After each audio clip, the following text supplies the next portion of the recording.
திருவள்ளூர் மாவட்டம் பூண்டி ஏரிக்கு நீர்வரத்து 13,960 கனஅடியாக தற்போது அதிகரித்திருக்கிறது.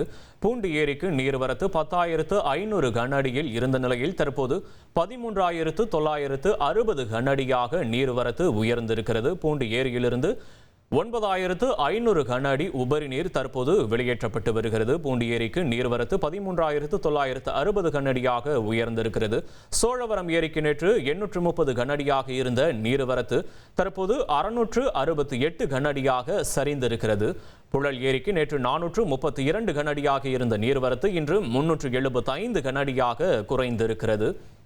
1,23,00,000 மனங்களை வென்ற தந்தி டிவி யூடியூப் சேனல். தவிர்க்க முடியாத தம்ப்நெயில்ஸ், கலக்கலான கான்டென்ட்ஸ். நீங்களும் இந்த குடும்பத்தில் இணைய இப்பவே சப்ஸ்கிரைப் பண்ணுங்க. அசுரபலம் கொண்ட எங்கள் டிஜிட்டல் கரங்களில் உங்கள் விளம்பரங்களை சேர்க்க வாட்ஸ்அப் பண்ணுங்க. 8939888838.